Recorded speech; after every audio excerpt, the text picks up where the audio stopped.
दोस्तों नमस्कार। मैं डॉक्टर इंद्रदेव सिंह आपके सामने प्रस्तुत हूँ। आज मेरी लाइव क्लास जो चलती है शनिवार को, उस क्लास के लिए आपके सामने मैं प्रस्तुत हूँ। और पिछली क्लास के बारे में जो हम लोगों ने चर्चा किया था, उसी क्रम को हम लोग आगे बढ़ाएंगे। कि पिछली क्लास को जो हम लोगों ने चर्चा किया था उड़ीसा शैली के बारे में, और यह जो लाइव क्लास जा रही है फेसबुक पर भी जा रही है और आपकी यूट्यूब पर भी जा रही है। तो जो भी आपके अपने कमेंट हैं उसको आप भेजते रहिएगा, और जो भी क्वेश्चंस आपके राइज होंगे उस क्वेश्चंस को भी आप लोग करते रहिएगा। आज का जो लेक्चर है हमारा है 2 पार्ट में डिवाइडेड है। पहला है कि जो उड़ीसा शैली के जो मंदिर हैं पीछे हम लोगों ने डिस्कस किया था, एक बार हम उसका रिवीजन करेंगे, और इसके बाद खजुराहो शैली के मंदिरों को भी हम लोग हैंडल करेंगे। तो एक बार खजुराहो शैली की जो महत्वपूर्ण विशेषताएं थी उसके बारे में हम लोग तेज़ी से देखते हुए फिर इसके बाद आपके खजुराहो शैली स्टाइल के जो मंदिर हैं उसके बारे में चर्चा करेंगे। खजुराहो उड़ीसा शैली के जो मंदिर हैं, यहाँ से काफ़ी क्वेश्चंस सिविल में और पीसीएस में और अन्य परीक्षाओं में पूछे जाते हैं, जो कि बहुत ही इम्पोर्टेंट हैं। इसमें एक बार मैं पूरे जो हम लोगों ने उड़ीसा शैली के महत्वपूर्ण मंदिरों के बारे में जो डिस्कस किया है इसके बारे में हम शॉर्ट में 5 मिनट के अंदर हम इस चीज़ को मतलब रिवीजन कर लेंगे। इसके बाद हम खजुराहो शैली के मंदिरों की चर्चा हम लोग करेंगे। मैंने आपको बताया था कि उड़ीसा शैली की जो शुरुआत होती है, जो मंदिरों की शुरुआत होती है वो 7वीं शताब्दी से लेकर के 13वीं शताब्दी के बीच में चलती है। यहाँ पर इसके 3 महत्वपूर्ण केंद्र थे। एक है भुवनेश्वर, दूसरा है पुरी और तीसरा है कोणार्क। चूँकि बहुत ज़्यादा मंदिर भुवनेश्वर में बनाए गए, इसीलिए भुवनेश्वर को मंदिरों का शहर भी कहा जाता है। उड़ीसा में जो मंदिरों की शुरुआत करने का जो श्रेय सबसे पहले जाता है वह गौड़ राजा शशांक को जाता है। और शशांक के बारे में आपको पता है कि जो हर्ष के साथ में संघर्ष हुआ था, उस संघर्ष में शशांक का नाम आता है। तो सबसे पहले शशांक का नाम आता है, उसने त्रिभुवनेश्वर मंदिर की सबसे पहले स्थापना किया। और 13वीं शताब्दी में उड़ीसा शैली के अंतिम मंदिर की स्थापना की गई, उसे कोणार्क मंदिर का नाम दिया जाता है। ठीक है, तो इस प्रकार से मैंने आपको ये बताया। उड़ीसा शैली की जो महत्वपूर्ण विशेषताएं हैं उन विशेषताओं के बारे में मैंने आपको बताया था कि दोनों में थोड़ा सा अंतर है। जो नागर शैली के जो खजुराहो आदि के मंदिर जो बने हुए हैं और जो उड़ीसा शैली के मंदिर बने हुए हैं, दोनों में बहुत तकनीकी अंतर है। तो उड़ीसा शैली की जो मंदिरों की जो विशेषताएं हैं, जो कि सभी परीक्षाओं में इसको पूछा जाता है, ये मैं बता रहा हूँ कि सबसे पहले देवल होता है। देवल को गर्भगृह कहा जाता है। फिर देवल के बाद जगमोहन, फिर नट मंदिर, और इसके बाद फिर भोग मंडप। ये बहुत ही तकनीकी अंतर है। जैसे कि जो खजुराहो शैली के मंदिर हैं उसे गर्भगृह को गर्भगृह कहा जाता था, लेकिन उड़ीसा में देवल कहा जाता था। इसके बाद गर्भगृह के बाद अब आगे बढ़ेंगे तो अंतराल कहा जाता था आपकी खजुराहो शैली में, लेकिन यहाँ जगमोहन कहा जाता था। इसके बाद अगला जो सेक्शन है वो नट मंदिर है, और इसके बाद फिर भोग मंडप है। अच्छा, ये जो चीज़ें बनाई गई ये इसके सेक्शंस हैं। जैसे गर्भगृह को आपने स्थापित कर दिया, तो गर्भगृह के ठीक आगे का जो पोर्शन होता था उसे जगमोहन कहा जाता था। उसके ठीक आगे का जो पोर्शन होता था वह नट मंदिर कहा जाता था। उसके ठीक आगे का जो पोर्शन होता था उसे भोग मंडप कहा जाता था। तो जो भी यात्री है, जो भी पर्यटक है, जो भी वहाँ का जाने वाला जो भक्त है, वह पहले भोग मंडप में प्रवेश करेगा, फिर नट मंदिर में जाएगा, फिर जगमोहन में जाएगा, और अंत में वह देवल में मतलब प्रवेश करेगा। यह सिस्टम बनाया हुआ है। उसी तरीके से खजुराहो स्टाइल के मंदिरों में भी यही क्रम है, लेकिन उसके नाम अलग अलग है। एक चीज़ बहुत ही ध्यान देने योग्य यह है कि जो इन मंदिरों की जो संरचना बनाई गई है, पहले इनको सटा करके बनाया गया। बाद में यह परंपरा विकसित हुई कि पहले गर्भगृह का निर्माण किया गया, बीच में फिर थोड़ा सा स्पेस दिया गया, जगह दिया गया। इसके बाद फिर जो है जगमोहन का निर्माण किया गया, फिर थोड़ा स्पेस दिया गया, इसके बाद नट मंदिर का निर्माण किया गया, और सबसे आगे बीच में खाली कैविटी को छोड़ते हुए फिर जो है भोग मंडप का निर्माण दिया गया। तो उड़ीसा शैली के जितने मंदिर हैं, इन जो 4 जो स्पेस है, 4 जो बिल्डिंग बनी हुई है, इनके बीच में गैप है, ठीक है। तो यह अपने आप में एक महत्वपूर्ण विशेषता मानी जाती है। अच्छा, उड़ीसा शैली की जो महत्वपूर्ण विशेषताओं के बारे में मैंने आपको बताया था कि उड़ीसा शैली के जो महत्वपूर्ण मंदिर हैं उसमें स्तंभ नहीं है। स्तंभ का निश्चित रूप से निर्माण किया गया है, लेकिन 4 स्तंभ हैं केवल। जब आप प्रवेश करते हैं तो बिल्डिंग के भार, जो पूरा भवन होता था, उस भवन के भार को कैरी करने के लिए इस प्रकार के स्तंभों का निर्माण किया गया है। लेकिन अगर आप दक्षिण भारत के स्तंभों को देखें तो वहाँ पर जो स्तंभ हैं अपने आप में एक बहुत बड़े वास्तुशिल्प का बहुत बड़ा उदाहरण माना जाता है, और उसका एक बहुत ही अच्छा विकास है। दक्षिण भारत के मंदिरों के जो स्तंभ हैं, इसकी शुरुआत पल्लवों के समय हुई थी, और उसकी जो क्लाइमेक्स होती है वह विजयनगर साम्राज्य में होती है, और वहाँ पर एक स्तंभों का अपना खुद का एक अलग इतिहास है। यह विषय से हट जाएगा थोड़ा सा, लेकिन मैं आपको बता दूं कि भारत में जो स्तंभ की परंपरा बहुत ही रिच रही है, और सिंधु घाटी सभ्यता से सबसे पहले स्तंभ प्राप्त हुए हैं। वहाँ पर 2 प्रकार के स्तंभ प्राप्त हुए हैं, पत्थर के भी स्तंभ, जिसे एकाश्मक और ग्लिटरिंग का भी कहा जाता है, यानी पॉलिश किए हुए पत्थर वहाँ पर प्राप्त होते हैं। इसके अलावा ईंट के भी जो है स्तंभ प्राप्त होते हैं, और इसके बाद यह परंपरा आगे बढ़ती रही, और लोक कलाओं के माध्यम से यह परंपरा मौर्य काल में अगर आप देखिए तो मौर्य काल में भी इस प्रकार के स्तंभ प्राप्त होते हैं। मौर्य काल में पत्थर के भी स्तंभ प्राप्त होते हैं और लकड़ी के भी स्तंभ प्राप्त होते हैं, दोनों प्राप्त होते हैं, और यह दोनों का फ्यूज़न का काल है। फ्यूज़न का काल यानी लकड़ी की जो टेक्नोलॉजी को छोड़ करके स्तंभ, पत्थर के स्तंभों को बनाने की परंपराओं की शुरुआत इस समय से हुई। तो this is the very important. और इसके बाद फिर मैंने आपको बताया कि उड़ीसा शैली के जो मंदिर बनाए गए हैं, इन मंदिरों में स्तंभ की योजना नहीं है, लेकिन जो स्तंभ बनाए गए हैं सिर्फ बिल्डिंग यानी जो भी भवन है उसके भार को कैरी करने के लिए बनाए गए हैं। अच्छा, एक चीज़ और है कि यहाँ के जो मंदिर बनाए गए हैं, मंदिर के भीतरी भाग को सादा रखा गया है, मंदिर के भीतरी भाग को सादा रखा गया है, प्लेन रखा गया है, और बाहरी भाग पर काफ़ी डेकोरेशन किया गया है। और अगला जो मैंने आपको बताया था कि उड़ीसा शैली के जो मंदिर हैं, मंदिरों की जो समूह बनाए गए हैं, जहाँ भी बनाए गए मंदिरों के समूह बनाए गए, इन सभी मंदिरों के समूह के चारों तरफ एक ऊंची चहारदीवारी का निर्माण किया गया है। इस चहारदीवारी को परकोटा भी कहा जाता है। लेकिन अगर खजुराहो स्टाइल के मंदिरों को देखें तो यह मंदिर पूरी तरीके से खुले हैं। इस मंदिरों के चारों तरफ किसी भी प्रकार का परकोटा या चहारदीवारी का निर्माण नहीं किया गया है। तो यह दोनों में बहुत ही ज़्यादा अंतर है, ठीक है। इसके बाद मैंने क्रम को बताया था कि जो मंदिर के विमान की जो ऊंचाई होती थी उड़ीसा शैली में गर्भगृह की सबसे ऊंची होती थी। इसके बाद जो है आगे की तरफ देवल जगमोहन में बढ़ेंगे तो उससे कम, फिर नट मंडप में बढ़ेंगे तो उससे कम, और इसके बाद फिर भोग मंडप में पढ़ेंगे तो जो विमान की ऊंचाई होती थी सबसे कम होती थी। यानी जो गर्भगृह का जो मंदिर जो विमान होता था वो सबसे ऊंचा होता था, और जो भोग मंडप का जो मंदिर का विमान होता था वो सबसे कम होता था। इस प्रकार से एक क्रम दिखाई देता है, एक आर्क दिखाई देता है, एक ग्रोथ दिखाई पड़ता है। और इसके ठीक विपरीत जो है द्रविड़ शैली के मंदिरों में देखने को मिलता है। द्रविड़ शैली के मंदिरों में जब आप प्रवेश करेंगे तो वहाँ का जो गोपुरम होता है प्रवेश, तो गोपुरम सबसे ऊंचा होता है, और इसके बाद गर्भगृह की जो ऊंचाई होती है वो सबसे कम होती है।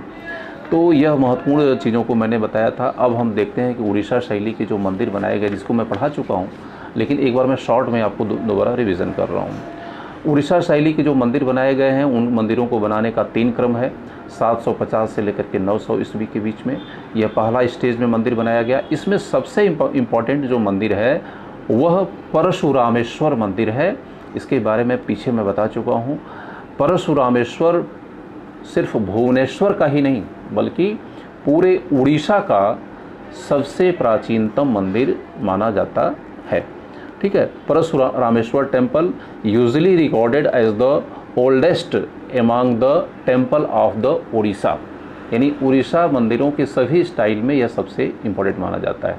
इसलिए इसको मत भूलिएगा परशुरामेश्वर मंदिर को, कि उड़ीसा में जो पहला, एक क्वेश्चन अगर पूछता है कि उड़ीसा में पहला मंदिर कब बनाया गया और किसके उस मंदिर का नाम बताइए, तो आपको बताना पड़ेगा कि परशुरामेश्वर मंदिर उड़ीसा शैली में, पूरे उड़ीसा में पहला मंदिर परशुरामेश्वर मंदिर बनाया गया, जो कि भुवनेश्वर में बनाया गया है। इसके बाद दूसरा फेज शुरू होता है 900 से लेकर 1100 ईस्वी के बीच में, और 900 से 1100 जो फेस है यह मध्यकाल का फेस है। इसमें मुक्तेश्वर मंदिर बनाया गया, लिंगराज मंदिर जो कि भुवनेश्वर मंदिर बनाया गया, फिर जगन्नाथ का जो पुरी मंदिर है वह मंदिर बनाया गया। तो यह अपने आप में एक महत्वपूर्ण मंदिर का एक जो मध्यवर्ती जो क्रम है, अपने आप में यह विकास का सेकंड फेस है।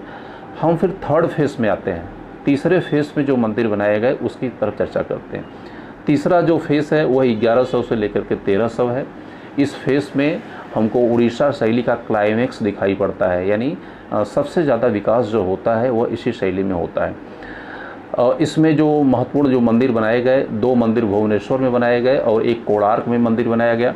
जो भुवनेश्वर में जो मंदिर बनाए गए उनके नाम अनंत वासुदेव मंदिर है, और जो भुवनेश्वर में जो मंदिर बनाया गया वह राजा रानी का मंदिर है। और उड़ीसा शैली का जो क्लाइमेक्स दिखाई पड़ता है, यानी मंदिरों की जो सर्वोच्च विकास दिखाई पड़ता है, वह कोणार्क के सूर्य मंदिर में दिखाई पड़ता है। तो आपको ध्यान रखना पड़ेगा, परशुरामेश्वर पहला मंदिर है और जो कोणार्क का सूर्य मंदिर है वह इस शैली का सर्वोच्च मंदिर है, अपने आप में यह क्लाइमेक्स है। तो इन 2 चीज़ों को आपको देखना पड़ेगा, भाषा शैली हर दृष्टिकोण से जो सर्वोच्च शिखर हमको कोणार्क के सूर्य मंदिर में हमको दिखाई देता है। तो this is the very important. इसके बाद फिर हम लोगों ने डिस्कस किया था रथ योजना क्या है, रथ योजना क्या है, ठीक है ना। रथ योजना के बारे में मैं आपको डिस्कस कर चुका हूँ। अगर रथ योजना के बारे में अगर आपको जानना है तो जो प्रीवियस मेरा लेक्चर है आप वहाँ पर जाके देखेंगे, तो रथ योजना के बारे में चीज़ें आपको समझ में आ जाएंगी। यह रथ योजना के बारे में मैं बता चुका हूँ कि लोग रथ योजना को रथ योजना एक भवन निर्माण की योजना है और इससे रथ से कोई लेना देना नहीं है, ध्यान रखिएगा। हाँ, ये लेना देना है कि जो इसकी स्ट्रक्चर बनाई गई है वह रथ के आकार की बनाई गई है, लेकिन रथ योजना एक भवन निर्माण, जो मंदिर बनाए गए उन मंदिरों के निर्माण की एक प्लानिंग है, योजना, ठीक है ना।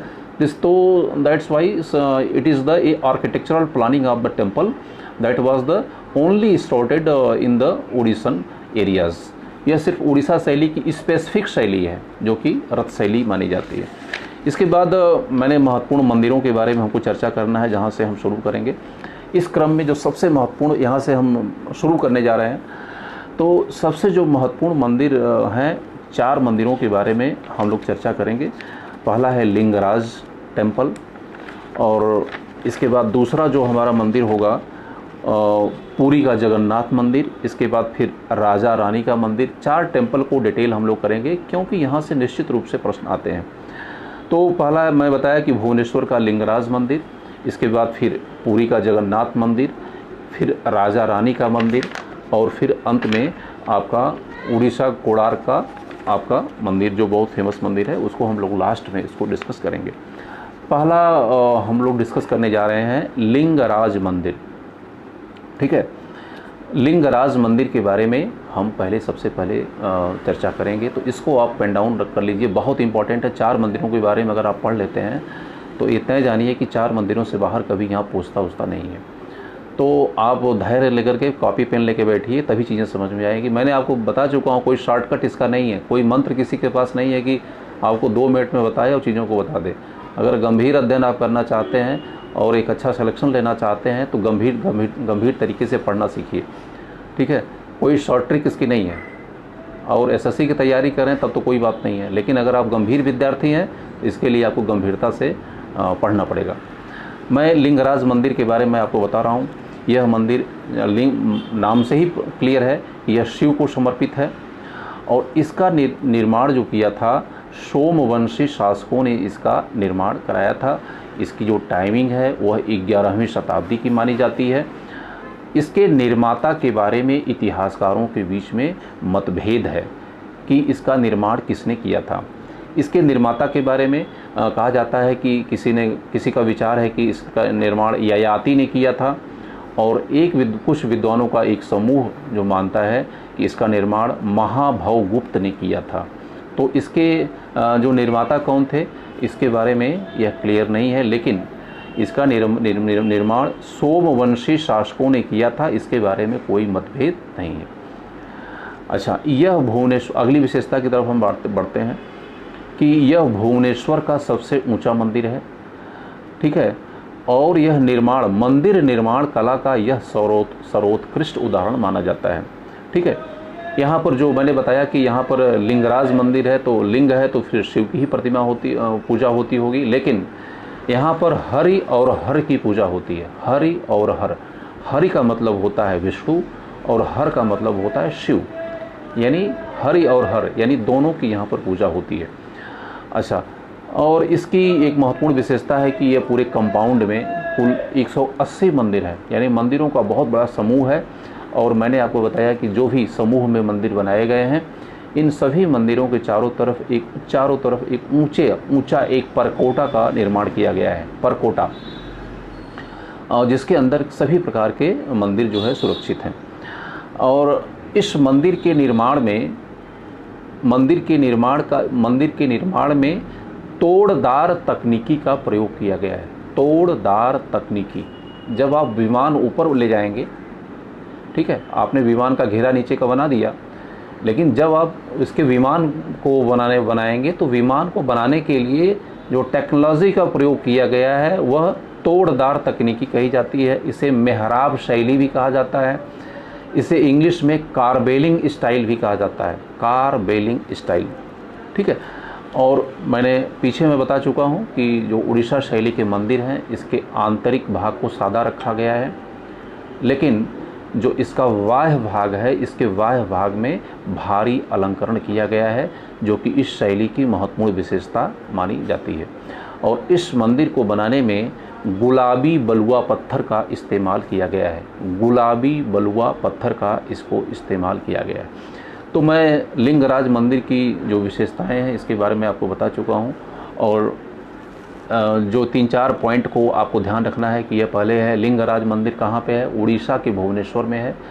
दूसरा है, इसका निर्माण सोमवंशी शासकों ने किया था। इसके निर्माता कौन थे, कौन से राजा थे, इसके बारे में विवाद है, लेकिन 2 नाम आते हैं, एक है ययाति और दूसरा है महाभवगुप्ता का नाम आता है। इसके बाद मैंने आपको बताया था कि यहाँ हरि और हर की पूजा होती है। इस मंदिर को बनाने में तोड़दार तकनीकी का प्रयोग किया गया है, इसे मेहराब शैली भी कहा जाता है, इसे कार्बेलिंग स्टाइल भी कहा जाता है। मंदिर का आंतरिक भाग सादा है और बाहरी भाग जो है इसमें काफ़ी अलंकरण का प्रयोग किया गया है। ये 5-6 पॉइंट को आपको सिर्फ ध्यान रखना है। अगर 5-6 पॉइंट को अगर आप ध्यान रख लेते हैं तो आपको कोई दिक्कत नहीं होगी। लेकिन लिंगराज मंदिर उड़ीसा में है, और ये जो है आपका भुवनेश्वर में है। इसके निर्माता के बारे में याद रखिए, और किस वंश के शासकों ने इसको बनवाया था और किस स्टाइल में, और इसको बनाने में गुलाबी बलुआ पत्थर का इस्तेमाल किया गया है। अगला जो बहुत महत्वपूर्ण मंदिर है वो है पुरी का जगन्नाथ मंदिर। पुरी का जगन्नाथ मंदिर, इसको आप लोग पेन डाउन करिएगा।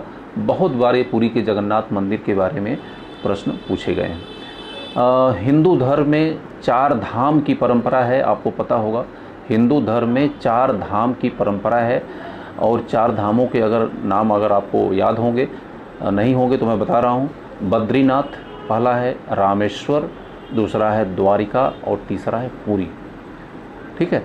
तो हर हिंदू अपने जीवन में एक बार सोचता है कि मैं 4 धामों की यात्रा करूं, जिसमें बद्रीनाथ है, रामेश्वर है, द्वारिका है और पुरी है। तो इन चीज़ों के बारे में यह जो है, इसलिए यह इस मंदिर का बहुत ही बड़ा महत्वपूर्ण है। अच्छा, इसके निर्माण के बारे में हम लोग देखेंगे कि इसकी जो निर्माण की तिथि क्या है। इसको निर्माण किया गया 1112 ईस्वी में किया गया, 1112 में। और इसके जो निर्माणकर्ता थे वह गंग वंश के शासक थे। गंग वंश, पिछला मैंने बताया जो लिंगराज मंदिर है उसको मैंने बताया था सोमवंश के शासकों ने किया था, और पुरी के जगन्नाथ मंदिर का जो निर्माण किया गया वह गंग वंश के शासकों ने किया था। और गंग वंश के जिस शासक ने इसका निर्माण किया था उसका नाम है अनंत वर्मन चोडगंग। अनंत वर्मन चोडगंग ने इस मंदिर का निर्माण किया था। ठीक है। तो दो चीज़ें बड़ी बहुत इसके जो इसकी निर्माण की कंस्ट्रक्शन की जो डेट है आप उसको देखिए। तो निर्माण की जो डेट है कंस्ट्रक्शन की वो 1112 है। निर्माणकर्ता गंग वंश से संबंधित थे। अनंत वर्मन चोडगंग ने इसमें इसका निर्माण किया था। अच्छा, अब यहाँ पर जगन्नाथ मंदिर आपको पता है, जगन्नाथ यहाँ पर किस मतलब सेक्ट की पूजा होती है, किस संप्रदाय की पूजा होती है, तो इसको जगन्नाथ विष्णु के एक रूप को कहा जाता है। जगन्नाथ विष्णु के एक रूप को कहा जाता है। तो इसका मतलब है कि जो जगन्नाथ मंदिर का संबंध है वह वैष्णव मत से है। ठीक है, इसको ध्यान रखिएगा। ऐसे क्वेश्चन एक बार पूछा जा चुका है, जगन्नाथ मंदिर का संबंध किस मत से है, शैव मत, वैष्णव मत। तो इसका उत्तर है कि जगन्नाथ मंदिर का संबंध वैष्णव मत से है। ठीक है, यहाँ पर अब ये तो क्लियर हो गया कि वैष्णव मत से संबंध है जगन्नाथ मंदिर का। अब ये है कि यहाँ पर किसकी किसकी पूजा की जाती है। यहाँ पर जगन्नाथ की पूजा की जाती है, बलभद्र की पूजा की जाती है और सुभद्रा की पूजा की जाती है। तीन जो देवताओं के समूह है, जगन्नाथ, बलभद्र और सुभद्रा, तीन लोगों की पुरी में पूजा होती है। और यह मंदिर अपने आप में बहुत बार चुनौतियों से घिरा रहा। यहाँ पर 17 टाइम अटैक हुआ है, 17 बार अटैक हुआ है। ज़्यादातर बंगाल के जो मुस्लिम शासक हैं उन लोगों ने 17 बार अटैक किया। और मध्यकाल में कई बार यह मंदिर बंद भी किया गया। औरंगजेब के समय इस मंदिर को बंद किया गया, लेकिन औरंगजेब की मृत्यु के बाद इस मंदिर को दोबारा खोला गया। इसीलिए इस मंदिर में जो प्रवेश का अधिकार सिर्फ हिंदू धर्म को दिया गया है। जो हिंदू धर्म को मानता है सिर्फ वही इस मंदिर में प्रवेश कर सकता है। इसका इसलिए प्रोविज़न किया गया है कि इस पर अटैक बहुत ज़्यादा हुआ है। इसकी सेंसिटिविटी को देखते हुए इस पर कोई भी जो हिंदू धर्म नहीं, जो हिंदू धर्म सनातन धर्म को नहीं मानता है, इस मंदिर में प्रवेश नहीं किए कर सकता है। ठीक है, तो यह अपने आप में महत्वपूर्ण मंदिर है, पुरी का जगन्नाथ मंदिर।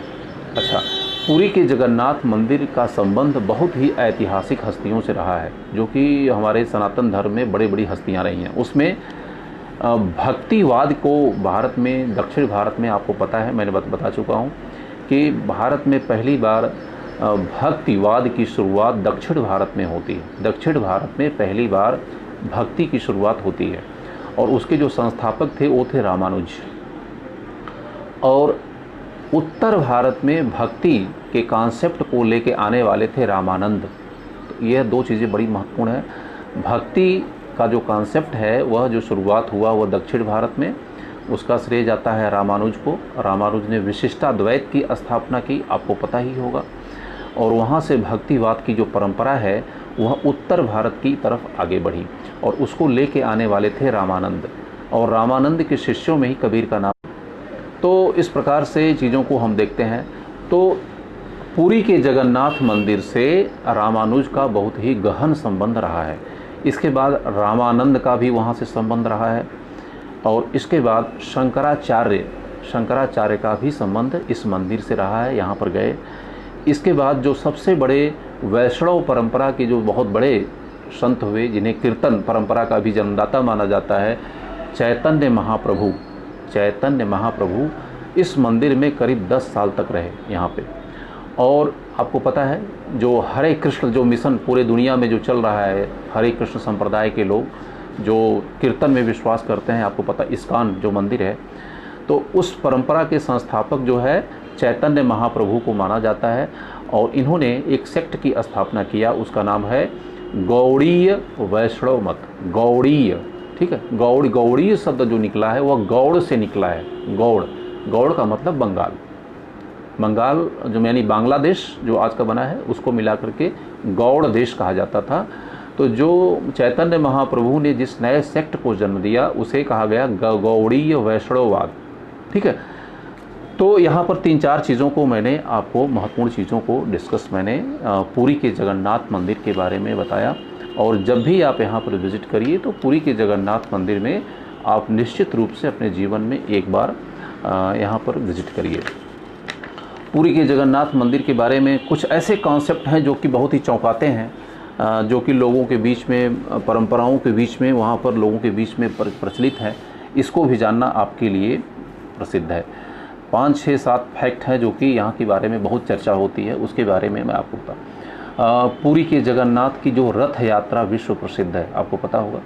रथ यात्रा जो पूरे विश्व में चलाई जाती है, पुरी के जगन्नाथ मंदिर की रथ यात्रा पूरे विश्व में प्रसिद्ध है। ये भी क्वेश्चन भी आ सकता है कि भारत में किस मंदिर की रथ यात्रा बहुत प्रसिद्ध है।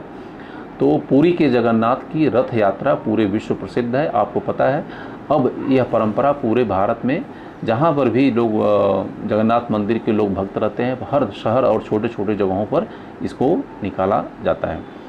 अच्छा, ये एक बहुत ही चौंकाने वाली बात एक और भी है कि जो इसके शीर्ष यानी जगन्नाथ मंदिर का जो शीर्ष है, शीर्ष पर जो पताका फहराती है, वह पताका जो हवा का जो दिशा है उसके ठीक उल्टी दिशा में बहती है।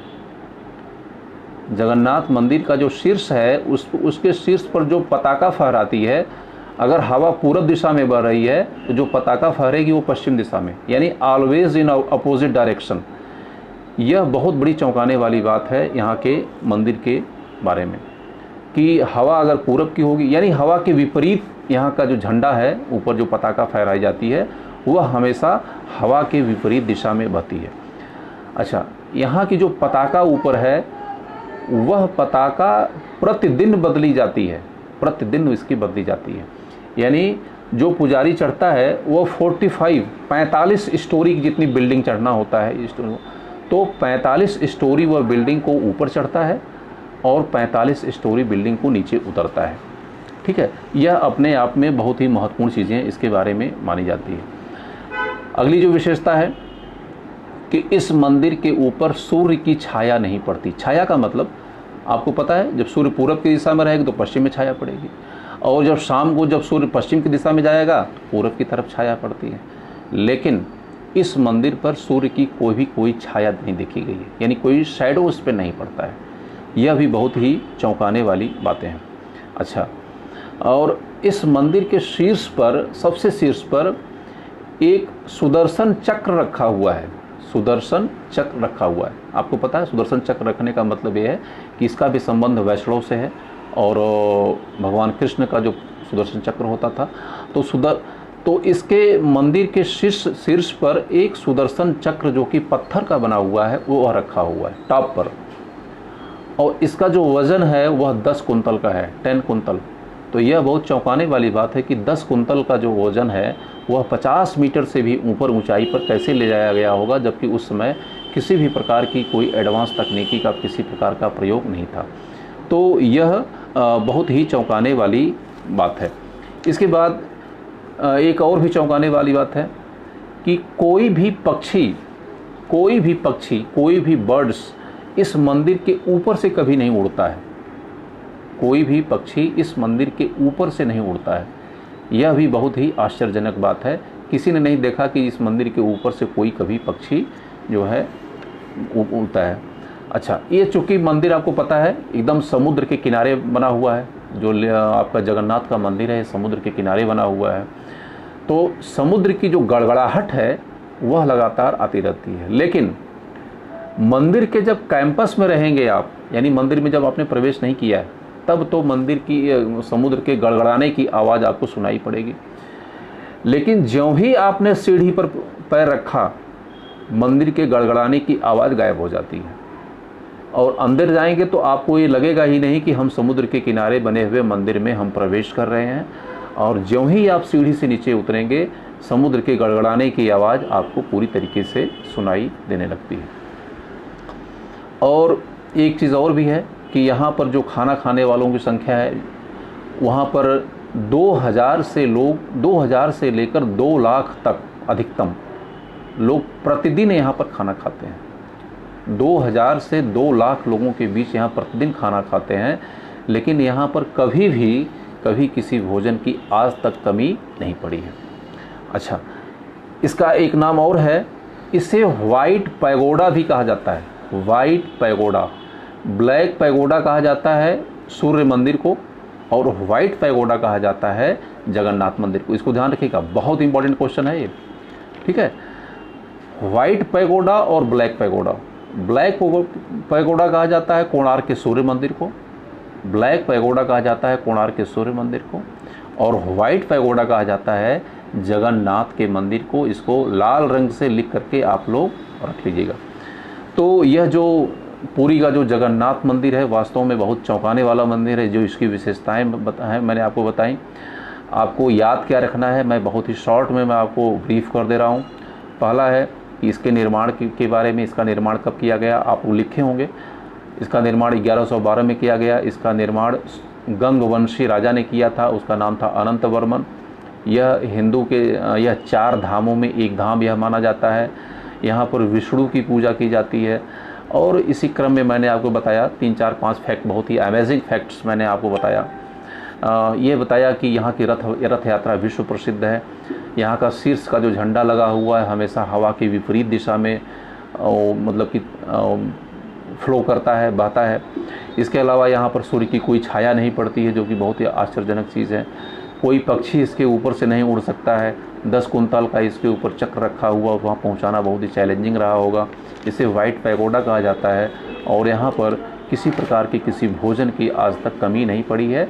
2000 से लेकर के 2 लाख तक लोग यहाँ पर निःशुल्क भोजन करते हैं, लेकिन किसी भी प्रकार की कभी कोई समस्या आज तक नहीं आई है। अच्छा, अगला जो टेम्पल है वह है राजा रानी का मंदिर। बहुत ही इम्पोर्टेंट है यह राजा रानी का मंदिर। यह बहुत बार क्वेश्चन यहाँ से पूछा गया है। राजा रानी का मंदिर, ठीक है, इसको आप लोग लिखिए। राजा रानी का जो मंदिर है यह 11वीं शताब्दी का बना हुआ है। यह मंदिर 11वीं शताब्दी का बना हुआ है। अच्छा, ये जो राजा रानी का मंदिर है इसमें जो कोई राजा रानी जैसा कोई कॉन्सेप्ट नहीं है कि इसमें राजा रानी की आकृतियाँ बनी हुई हैं या मूर्तियों या प्रतिमा को स्थापित किया गया है, उससे कोई इसका लेना देना नहीं है। ये जो फैक्ट बता रहा हूँ मैं, बहुत ही इम्पोर्टेंट फैक्ट बता रहा हूँ आपको। एक्चुअली इस मंदिर को बनाने में पीले बलुए पत्थर का इस्तेमाल किया गया है। इस मंदिर को बनाने में पीले बलुए पत्थर का इस्तेमाल किया गया है। और ये जो पीला बलुआ पत्थर इस्तेमाल किया गया, इसी को कहा गया राजरानिया। राजरानिया, ठीक है। जो पीला बलुआ पत्थर का यहाँ पर प्रयोग किया गया राजा रानी मंदिर में उड़ीसा के, उसे कहा गया राजरानिया। तो यही राजरानिया बिगड़ करके राजा रानी मंदिर के बारे में इसका नाम पड़ गया राजा रानी का मंदिर, ठीक है। तो यह बहुत ही महत्वपूर्ण कॉन्सेप्ट मैंने आपको बताया कि जो आपका राजा रानी का मंदिर, जो कि उड़ीसा शैली का महत्वपूर्ण मंदिर है, इसे 11वीं शताब्दी में बनाया गया। और जो मैंने बताया कि जो राजा रानी जो नाम पड़ा है इसका, तो यह किसी किंग और क्वीन के नाम से नहीं पड़ा है, राजा और रानी के नाम से यह नहीं पड़ा है। मैंने बताया कि इस मंदिर को बनाने में पीले बलुए पत्थर का इस्तेमाल हो गया। पीले बलुए पत्थर का इस्तेमाल हुआ है और इस पीले बलुए पत्थर को राजरानिया कहा जाता है। राजरानिया कहा जाता है और यह राजरानिया शब्द ही बिगड़ करके राजा रानी के रूप में परिणित हो गया है। तो यह बहुत ही महत्वपूर्ण तथ्य है, इसको आप ज़रूर पेन डाउन कर लीजिएगा। यह मंदिर जो है 11वीं शताब्दी का है। इसे भुवनेश्वर में इसे बनाया गया है। यह मंदिर पंचरथ शैली का बना हुआ है।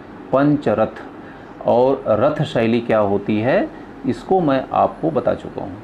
एक बार फिर एक लाइन में बता दे रहा हूँ। जो पंचरथ शैली है, जो मंदिर अगर लंबवत खड़ा है तो उसको 5 पार्ट में बांटा गया है। 5 पार्ट में इसे डिवाइड किया गया है, यानी 5 खंडों में विभाजित किया गया है। इसी को पंचरथ कहा गया है। और उड़ीसा के जो मंदिर बनाए गए हैं, 4 रथ के भी बनाए गए हैं, 5 रथ के भी, और अधिकतम जो इसकी स्टाइल देखने को मिलती है वह सप्तरथ मंदिर की मिलती है। सप्तरथ का मतलब जो कि आपका सूर्य मंदिर जो बनाया गया है वह सप्तरथ स्टाइल में बनाया गया। ये भी क्वेश्चन पूछता है कभी का, ध्यान रखिएगा कि उड़ीसा का जो आपका सूर्य मंदिर है, कोणार्क का सूर्य मंदिर है, वह किस स्टाइल में बनाया गया है। इसका उत्तर होगा सप्तरथ स्टाइल में इस मंदिर को बनाया गया है, ठीक है ना। तो इस प्रकार से क्वेश्चन। तो राजा रानी के मंदिर की मैं बात बता रहा हूँ, इससे कि 11वीं शताब्दी में बनाया गया। और यह राजरानिया, यह जो राजा रानी शब्द है यह राजरानिया का बिगड़ा हुआ शब्द है। यह मंदिर, अब प्रश्न उठता है कि राजा रानी का मंदिर, इसमें पूजा किसकी की जाती है? तो जो राजा रानी का मंदिर है यह शिव को समर्पित है, यह मंदिर शिव को समर्पित है। इसकी लोकेशन मैंने आपको बता चुका हूँ। यह मंदिर भुवनेश्वर में बनाया गया है और इसमें स्टोन के बारे में पहले बता चुका हूँ कि जो पीले रंग का बलुआ पत्थर इसमें इस्तेमाल किया गया है, इसे डल रेड एंड येलो स्टोन भी कहा जाता है, डल रेड एंड येलो स्टोन भी कहा जाता है। ठीक है, और ऐसा विश्वास किया जाता है, इस मंदिर के निर्माता के भी बारे में बहुत क्लियर नहीं है कि किसने निर्माण किया था, लेकिन इतिहासकारों का यह विश्वास था है कि इस मंदिर का निर्माण सोमवंशी राजाओं ने किया था। इस मंदिर का निर्माण सोमवंशी राजाओं ने इस मंदिर का निर्माण किया था। इसको ध्यान मतलब पेन डाउन कर लीजिएगा। अच्छा, एक बहुत ही आश्चर्यजनक चीज़ है जो कि यहाँ से क्वेश्चन आता है कि इस मंदिर की बाह्य दीवारों पर इरोटिक मूर्तियाँ बनाई गई हैं, यानी स्त्री और पुरुष की प्रेम करती हुई मूर्तियों का इस पर अंकन किया गया है इस मंदिर की बाह्य दीवारों पर। एक मंदिर उड़ीसा में और भी है, उस पर भी इरोटिक पोजेस की जो है मूर्तियों को मतलब रखा गया है या बनाया गया है। उसमें जो आपका सूर्य मंदिर, कोणार्क का सूर्य मंदिर जो है, वहाँ पर भी इरोटिक मूर्तियों यानी प्रेम करती हुई स्त्री पुरुष की मूर्तियों को स्थापित किया गया है। और आपको पता है ऐसे ही खजुराहो के जो मंदिर है कंदरिया महादेव में, वहाँ भी ऐसे प्रकार की चीज़ों को रखा गया। लेकिन यहाँ से क्वेश्चन आता है कि उड़ीसा शैली के बने हुए किन मंदिरों में इरोटिक स्टाइल की मूर्तियाँ जहाँ पर प्राप्त होती हैं, प्रेम करती हुई स्त्री पुरुष की मूर्तियाँ कहाँ से प्राप्त होती हैं? सिर्फ 2 मंदिर हैं इसमें, बहुत इंपॉर्टेंट है, ये सिविल के क्वेश्चन है। एक है राजा रानी का मंदिर और दूसरा है कोणार्क का सूर्य मंदिर। इन मंदिरों की बाह्य दीवारों पर प्रेम करती हुई युगल स्त्री पुरुषों की जो है इसमें प्रतिमाएं प्राप्त हुई हैं। यह बहुत ही इंपॉर्टेंट क्वेश्चन है। ठीक है, तो यह मैं आपको पूरा का पूरा राजा रानी का जो मंदिर है इसके बारे में बता चुका हूँ। इसका निर्माण के बारे में एक बार मैं ब्रीफ में शॉर्ट में फिर से बता दे रहा हूँ। 11वीं शताब्दी में इसका निर्माण किया गया। इसका निर्माण सोमवंशी राजाओं ने किया था। सोमवंशी इसका राजाओं ने निर्माण किया। इसे पीले बलुए पत्थर पर निर्माण किया गया था, इसीलिए इसे राजरानिया कहा गया। यही बाद में राजा रानी के रूप में कन्वर्ट हो गया। Location of this temple is the in Bhubaneswar and the style, name of the style is the Pancharatha style.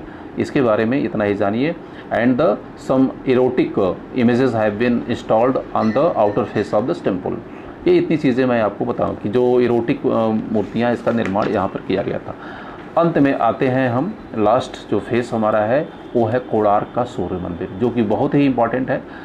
Konark के सूर्य मंदिर के बारे में बता चुका हूँ आपको कि उड़ीसा शैली का यह जो मंदिर बना हुआ है, या अंतिम चरण का यह मंदिर बना हुआ है लास्ट फेस में, यानी सबसे अंत में मैंने बताया था।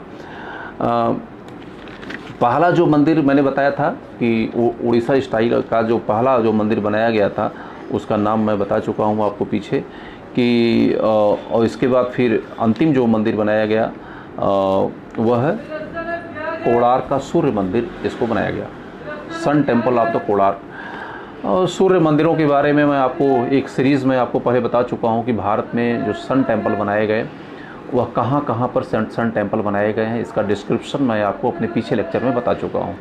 और यहाँ से पिछली बार सिविल के क्वेश्चन भी आ चुका है कि दक्षिण भारत में एक सन टेम्पल बनाया गया, उसका नाम बताने के लिए बोला गया है। वो बहुत इंपॉर्टेंट लेक्चर की सीरीज़ है, मैं आप लोगों को पहले जूम पे मैं बता चुका हूँ और अलग से भी मैं आप लोगों को लिखवा चुका हूँ। तो उस क्रम में कोणार्क का सूर्य मंदिर यह अपने आप में बहुत ही महत्वपूर्ण है। इसके इम्पॉर्टेंट फैक्ट्स की तरफ हम लोग देखेंगे तो कोणार्क शब्द 2 चीज़ों को मिलकर बना हुआ है, कोण धन अर्क। कोण धन अर्क यानी कोण प्लस अर्क। ठीक है, तो कोण का मतलब होता है एंगल और अर्क का मतलब होता है सूर्य। ठीक है ना, अर्क का मतलब होता है सूर्य। तो यह यानी सूर्य एक विशेष कोण पर, सूर्य एक विशेष कोण पर, अर्क का मतलब होता है सूर्य और कोण का मतलब होता है एंगल, मतलब यानी एक स्पेसिफिक एंगल पर जो सूर्य की जो लोकेशन रही होगी उसके आधार पर यहाँ कोणार्क का सूर्य मंदिर बनाया गया। इसके निर्माणकर्ता की तरफ हम लोग आगे बढ़ रहे हैं कि इसका निर्माण किसने किया था। तो इस मंदिर का निर्माण नरसिंह देव प्रथम ने इसका निर्माण किया था। कोणार्क के सूर्य मंदिर का निर्माण नरसिंह देव प्रथम ने इस मंदिर का निर्माण किया। जो पूर्वी गंग शासक था, पूर्वी गंग शासक, ठीक है, पूर्वी गंग शासक जो थे वो उड़ीसा के ही शासक रहे हैं। तो जो पूर्वी गंग शासक थे, पूर्वी गंग शासक में नरसिंह देव प्रथम ने इस मंदिर का निर्माण किया। इसकी जो डेट है वह है 1250, 1250 इसकी डेट मानी जाती है। यह मंदिर सूर्य देवता को समर्पित है। यह मंदिर पूरी तरीके से सूर्य देवता को समर्पित है, ठीक है। और अब मैंने आपको बताया कि ये जो मंदिर बना हुआ है वह सप्तरथ स्टाइल का बना हुआ है। सप्तरथ स्टाइल का यह मंदिर बना हुआ है, ठीक है। सप्तरथ स्टाइल का यह मंदिर बना हुआ है। और रथ क्या होता है, रथ स्टाइल क्या होती है, मैं आपको बता चुका हूँ। अच्छा, यह बड़ा बहुत ही दुख का विषय है कि यह मंदिर अपने आप में पूर्ण शेप में प्राप्त नहीं होता है। यह मंदिर काफ़ी खंडहर में यह मंदिर प्राप्त हुआ है। यानी इस मंदिर का ऊपरी हिस्सा जो है ब्रोकन है, गिरा हुआ है। और गिरने के बारे में लोगों को यह जो अलग अलग जो विचारधाराएं हैं, गिरने के बारे में यह कहा जाता है कि जो इस मंदिर का जो विमान है वह किसी बिजली करने से मतलब कड़कने से गिर गया। किसी ने कहा कि जो मंदिर बनाया गया ये समुद्र के किनारे बनाया गया था और जब मंदिर बनाया जाने लगा तभी वह एक दिशा में झुकने लगा। झुकने के कारण जो इसका ऊपर का बैलेंस हुआ डिसबैलेंस हो गया और जब मंदिर बनाया जा रहा था तभी इसकी विमान गिर गया था। तो इसके बारे में जो कहना है बहुत मुश्किल है कि इसका जो विमान है किसी बिजली कड़कने से गिर गई या किसी दुर्घटना से गिर गई, इसके बारे में कहना बहुत मुश्किल है। लेकिन इतिहासकारों का ये बहुत साफ मानना है कि जो इसका बेसमेंट, जो इसका आधार है, आधार के आधार पर अगर इस मंदिर को ऊंचाई को देखा जाए तो यह भारत का सबसे ऊंचा मंदिर होता। लेकिन इसके बारे में कल्पना करना बहुत ही मुश्किल। लेकिन इस मंदिर का जो शेप है हमें प्राप्त होता है क्योंकि इस मंदिर की जो रचना की गई थी उस मंदिर की एक जो है ड्राइंग इन मंदिरों के दीवारों पर की गई है। मंदिरों की जो दीवारें हैं उस मंदिर के संपूर्ण ड्राइंग जो है इसकी की गई है।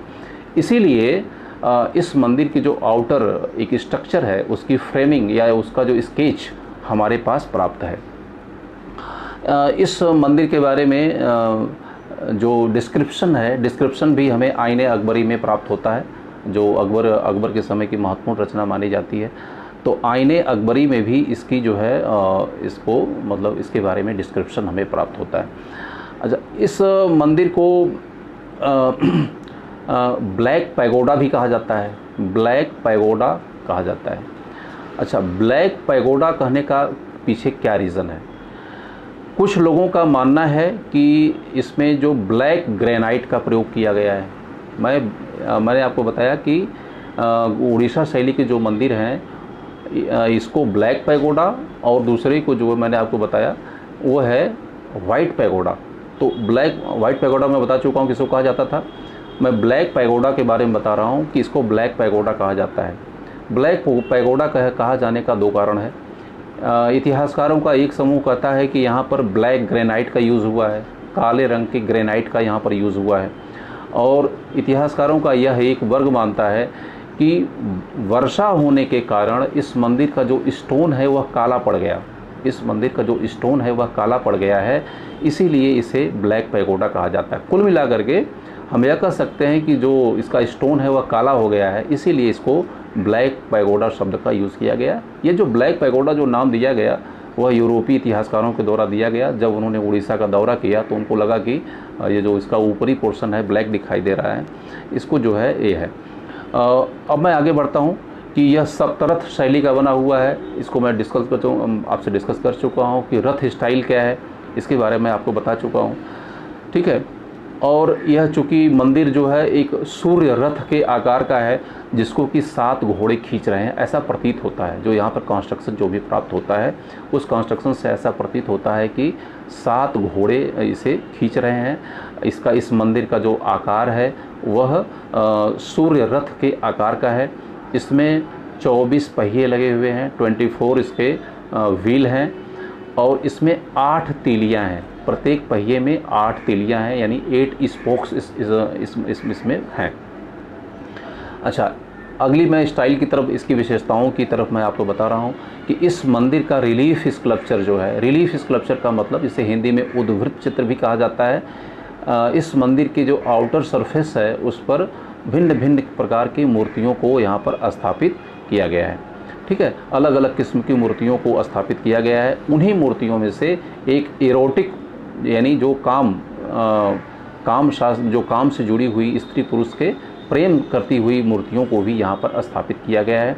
मैंने आपको अभी पीछे बताया था कि उड़ीसा शैली में 2 ऐसे मंदिर हैं जिस पर कि इस प्रकार की प्रेम करती हुई युगल, प्रेम करती हुई मिथुन से कहा जाता है, इस प्रकार की मूर्तियों को प्राप्त हुई है। एक है राजा रानी का मंदिर, ठीक है, और दूसरा जो है आपका कोणार्क का मंदिर। इन दोनों मंदिर में इरोटिक पोजेस की स्कल्पचर्स को यहाँ पर स्थापित किया गया है। ठीक है, और इसके बारे में जो वो है, यह मंदिर अपने आप में कलाकृति का बहुत सुंदर उदाहरण माना जाता है। रविंद्रनाथ टैगोर ने इस मंदिर के बारे में अपना बहुत ही सुंदर वक्तव्य दिया था। आर्यन टैगोर का एक कोटेशन है। आर्यन टैगोर ने कहा, hear the language of stone, hear the language of stone surpass the language of human, hear the language of stone surpass the language of the human. यह आर्यन टैगोर का कोटेशन है जो कि बहुत ही महत्वपूर्ण माना जाता है। इन्होंने कहा कि यहाँ पर जो पत्थर की भाषा है वह मानव की भाषा को भी सरपास कर देती है, उसके ऊपर चली जाती है, कुछ कहने की ज़रूरत नहीं है आपकी। ठीक है, तो यह जो आपका कोणार्क का सूर्य मंदिर है।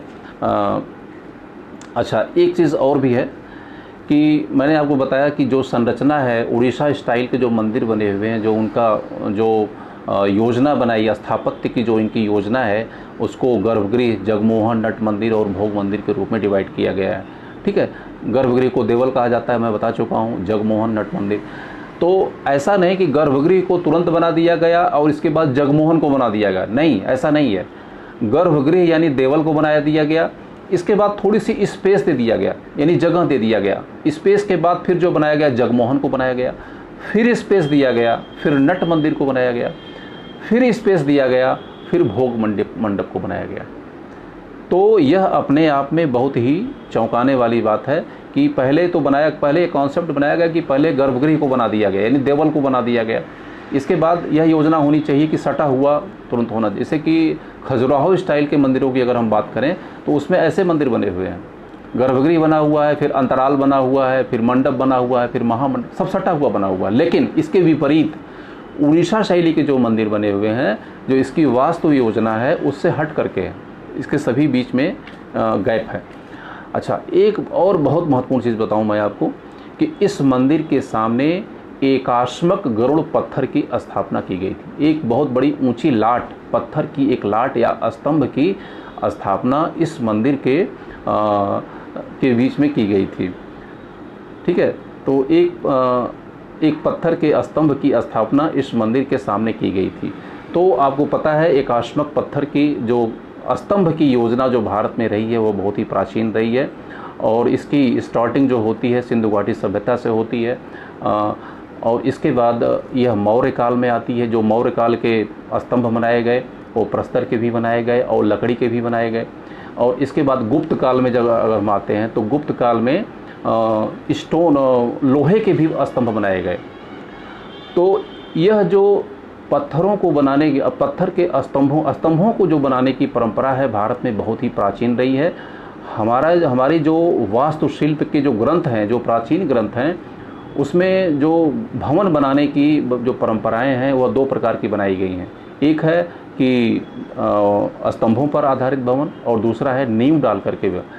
तो यूरोपीय देशों में आपको पता है कि लोग 17वीं शताब्दी 18वीं शताब्दी में यह लोगों को पता चला कि अगर भवन को स्तंभों पर बनाया जाएगा तो भवन ज़्यादा ऊंचाई पर जाएगा, यानी मल्टी स्टोरी भी बनेगा और मजबूत भी होगा।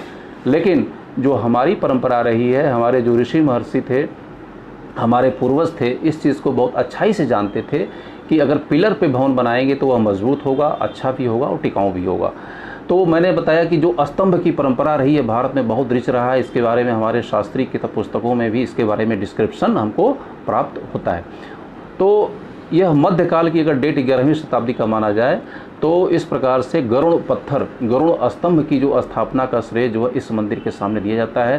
कहने का मतलब यह है कि जो मौर्य काल के स्तंभों की परंपरा थी वह करीब करीब मध्यकाल में भी यह जारी रही। ये एकाश्मक पत्थर है, यानी मोनोलिथिक यह स्टोन बनाया गया है।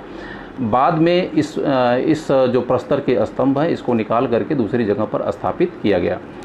अच्छा, एक चीज़ बहुत इंपॉर्टेंट इस मंदिर के बारे में है जो कि बहुत गंभीर लोग होंगे इन चीज़ों को समझ पाएंगे। इस मंदिर को इस मंदिर का जब विमान बनाया गया, आपको पता है विमान की ऊंचाई बहुत ज़्यादा है, तो मंदिर का जब विमान बनाया गया तो उसमें बीच में धरनी डाली जाती है। इसे धरनी भी कहा जाता है, धरनी यानी धरनी, ठीक है।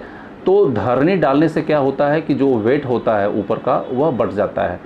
भारत के सभी मंदिरों में इस प्रकार की व्यवस्था यानी धरनी की व्यवस्था है। और धरनी के बारे में आपको पता है, गांव में जो छप्पर छाया जाता है, घर बनाया जाता है या कोई भी भवन निर्माण की परंपरा है, धरनी का हमें प्रयोग मिलता है। तो वही प्रयोग जो है इस मंदिरों में भी मिलता है, धरनी का प्रयोग या धरनी का प्रयोग जिसे बीम कहा जाता है अंग्रेजी में। लेकिन उड़ीसा की जो मंदिर हैं इस मंदिरों में ये अपने आप में यूनिक विशेषता है कि यहाँ पर 11 मीटर लंबे पिटवा लोहे का भारी भरकम धरनी को इसमें इस्तेमाल किया गया है। यह अपने आप में वंडरफुल है। भारत में जितने भी मंदिर बनाए गए किसी भी मंदिर में लोहे की लंबी 11 मीटर लंबी धरनी का यानी जो बीम का प्रयोग नहीं किया गया है।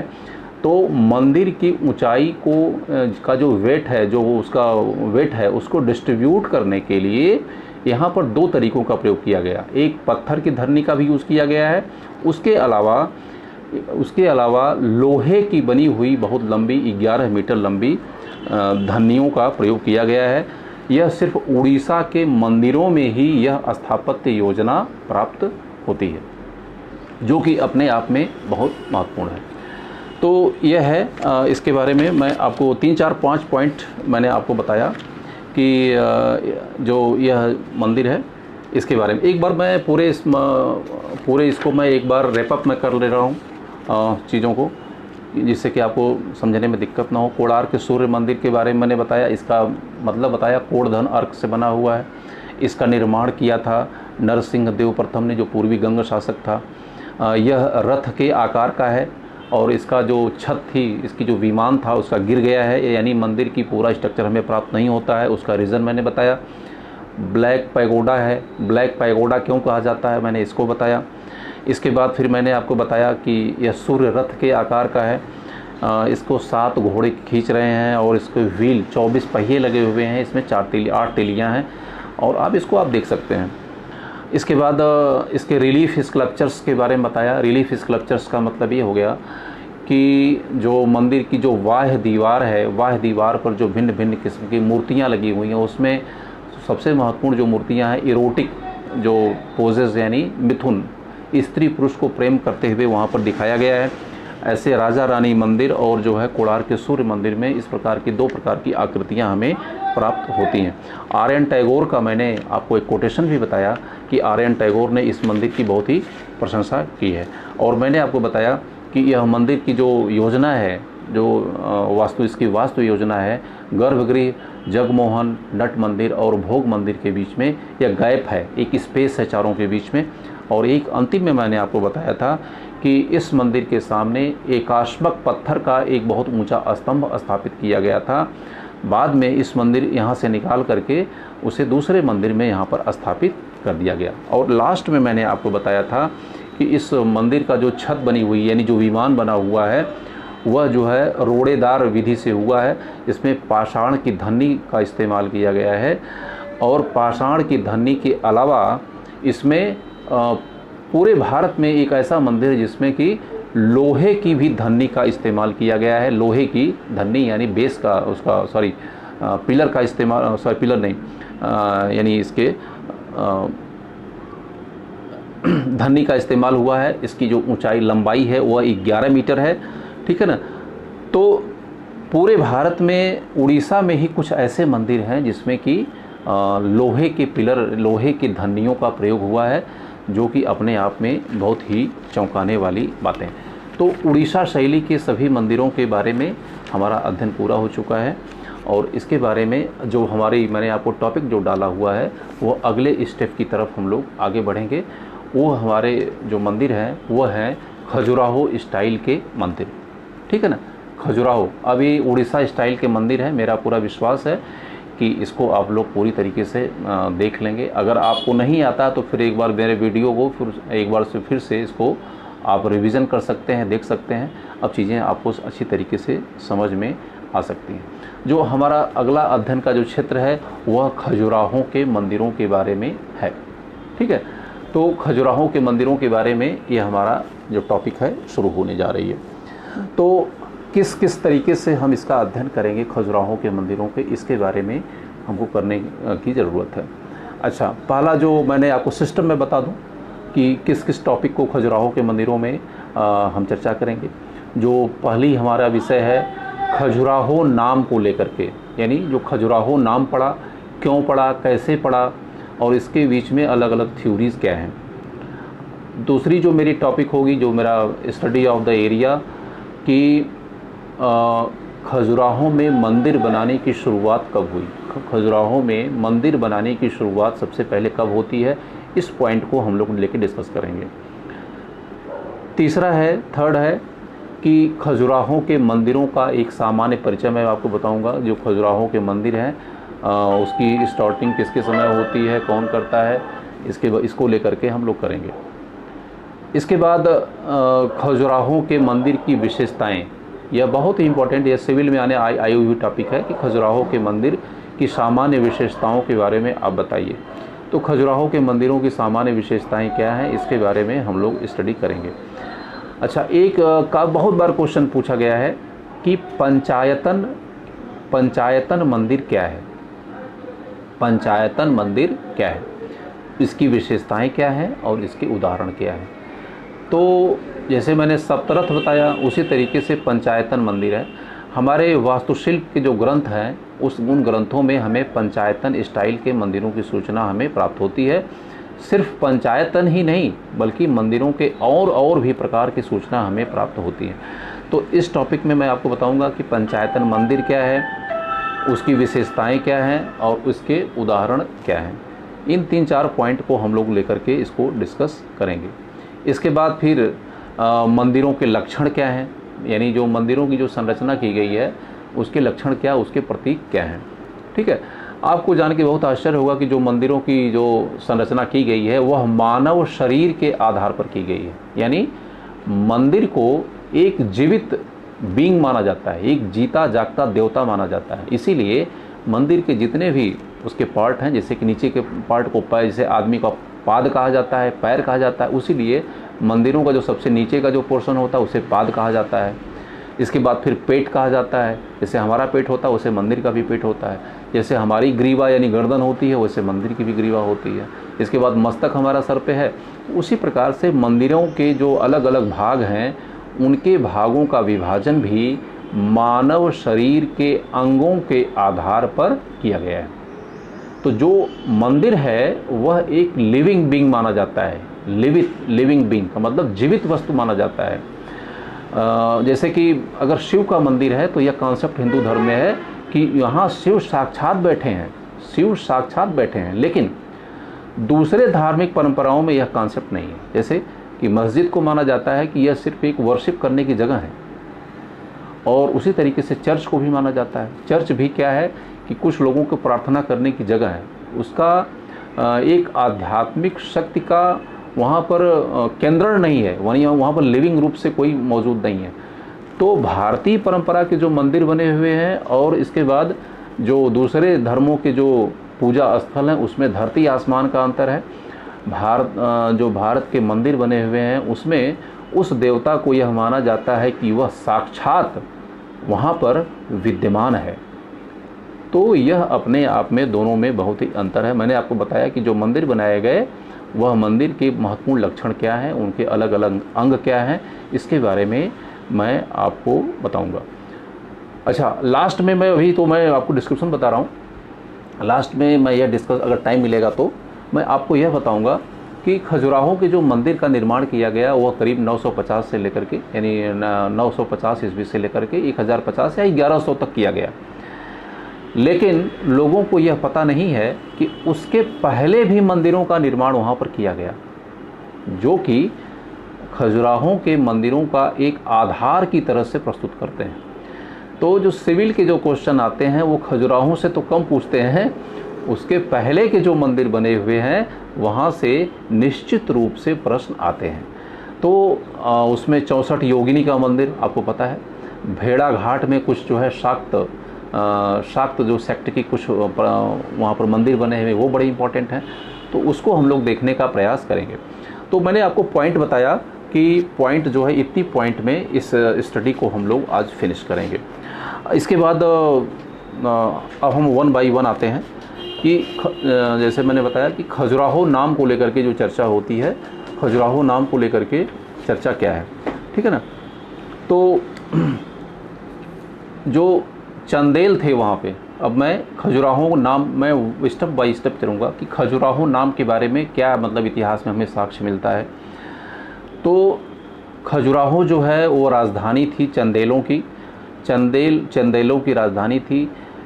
इन्हें जेजाक भुक्त के चंदेल कहा जाता है, जेजाक भुक्ति। यहाँ भुक्ति शब्द जुड़ा हुआ है, तो आपको पता है कि जो भुक्ति शब्द होता था वह गुप्त प्रशासन में एक प्रांत को कहा जाता था, भुक्ति प्रांत को भुक्ति कहा जाता था। तो निश्चित रूप से यह जो प्रशासनिक विभाजन था, निश्चित रूप से ये लोग, इनके एंसेस्टर्स वहाँ पर रहे होंगे। तो जो जेजाक भुक्त के जो चंदेल थे उनकी कैपिटल हुआ करती थी खजुराहो, ठीक है ना। खजुराहो कहाँ पर है? यह मध्य प्रदेश के छतरपुर ज़िले में स्थित है, मध्य प्रदेश के छतरपुर ज़िले में स्थित है, ठीक है। ज़्यादातर लोग खजुराहो का नाम इसलिए जानते हैं क्योंकि यहाँ पर स्त्री पुरुष की प्रेम करती हुई मूर्तियाँ के साक्ष्य मंदिरों के बाहरी दीवारों पर स्थापित किए गए हैं, उसके लिए जानते हैं। लेकिन जो गंभीर विद्यार्थी हैं उनको यह पता होना चाहिए कि नागर शैली का क्लाइमेक्स, यानी जो क्लाइमेक्स दिखाई देता है वह कंदरिया महादेव यानी आपके खजुराहो के मंदिरों में दिखाई पड़ता है। तो दो दृष्टियों से, दो पॉइंट ऑफ व्यू से खजुराहो मंदिर बहुत ही इम्पोर्टेंट है। एक है नागर स्टाइल का क्लाइमेक्स दिखाई पड़ता है, नंबर 1, और दूसरा है जो प्रतिमा और मूर्ति विज्ञान है उसका भी क्लाइमेक्स हमको वहाँ दिखाई पड़ता है। 2 पॉइंट के लिए जो इतिहास के गंभीर विद्यार्थी हैं मैं उनको बता रहा हूँ कि जो इसका अपने आप में बहुत ही इम्पोर्टेंट रोल है। एक है कि जो नागर शैली की जो मंदिरों की जो शुरुआत, बनने की शुरुआत हुई वह गुप्त काल में हुई, उसका सर्वोच्च शिखर हमें खजुराहो के मंदिरों में दिखाई पड़ता है। दूसरा है कि जो प्रतिमा कला यानी जो मूर्ति पूजा की परंपराएं हुई, मूर्तियों को भिन्न भिन्न किस्म के प्रकार के बनाने की जो परंपरा शुरू हुई, उसका क्लाइमेक्स भी हमें नागर शैली के जो मंदिर बनाए गए वहाँ पर उसमें दिखाई पड़ता है। तो 2 पॉइंट से हमको यह बहुत ही इम्पोर्टेंट है। अच्छा, अब खजुराहो नाम की हम लोग चर्चा करते हैं। जो इन मंदिरों का निर्माण जो किया गया वह 9वीं शताब्दी से लेकर के 13वीं शताब्दी के बीच में किया गया। तो यह माना जाए कि यह मध्यकाल में भी, इसके अगर डेट को 1000 ईस्वी को अगर डेट माना जाए मध्यकाल और आधुनिक, मध्यकाल और प्राचीन काल के बीच में, तो इसका मतलब है कि इसका एक हिस्सा जो बनाया गया वह प्राचीन काल में बनाया गया और इसका एक हिस्सा जो मध्यकाल में बनाया गया। यह अपने आप में बहुत ही इम्पोर्टेंट है। अच्छा, खजुराहो शब्द की तरफ हम लोग आगे बढ़ते हैं कि जो खजुराहो शब्द है वह कैसे आया हुआ है। कहा जाता है कि जो चंदेल शासक हुआ करते थे उनके जो महल बने हुए थे, उन महलों के जो प्रवेश द्वार के दोनों तरफ खजूर के पेड़ हुआ करते थे, इसीलिए इनका नाम खजुराहो नाम पड़ गया। अच्छा, अलबरूनी जो शब्द, अलबरूनी ने विज़िट किया था, आपको पता है अलबरूनी ने खजुराह शब्द का प्रयोग किया गया है, अलबरूनी ने खजुराह शब्द का प्रयोग किया गया है और इब्न बतूता ने खजुराओ शब्द का प्रयोग किया है। तो इससे यह सिद्ध होता है कि जो खजुराओ या खजुराह शब्द है यह अपने आप में बहुत महत्वपूर्ण माना जाता है। दूसरी पॉइंट पर मैंने पहले इसमें चर्चा किया खजुराहो शब्द के लेकर के, और जो चंदेल थे वो जेजाक भुक्त के चंदेल हुआ करते थे। इसकी टाइमिंग मैंने बताया। अब दूसरी पॉइंट की तरफ हम लोग आगे बढ़ते हैं कि यहाँ पर यानी खजुराहो में मंदिर बनाने की सबसे पहले शुरुआत किसके द्वारा की गई थी? यह बहुत ही महत्वपूर्ण प्रश्न है, इसको ध्यान रखिएगा। ठीक है, तो खजुराहो के आसपास के क्षेत्रों में यानी खजुराहो में सबसे पहले मंदिर बनाने की शुरुआत किसके द्वारा की गई थी? अच्छा, खजुराहो पर जो कब्जा किया सबसे पहले वह यशोवर्मन ने किया था। यशोवर्मन ने किया था और यह धंग के पहले, धंग का जो टाइमिंग है वो 950 ईस्वी है। धंग का जो टाइम है 950, तो धंग के भी पहले यशोवर्मन था और यशोवर्मन ने ही उस क्षेत्र पर कब्जा किया था। तो इससे यह सिद्ध होता है कि खजुराहो में प्रथम मंदिर निर्माण करने का श्रेय यशोवर्मन को जाता है। ध्यान रखिएगा, बहुत इंपॉर्टेंट क्वेश्चन है। खजुराहो में मंदिर निर्माण करने का सबसे पहले श्रेय यशोवर्मन को जाता है। ठीक है, यशोवर्मन ने सबसे पहले विष्णु मंदिर का यहाँ पर निर्माण किया। ठीक है, इसके बाद यशोवर्मन के बाद मंदिर निर्माण करने की परंपरा आगे चल पड़ी। तो दूसरे फेस में मैं आता हूँ। तो इस प्रकार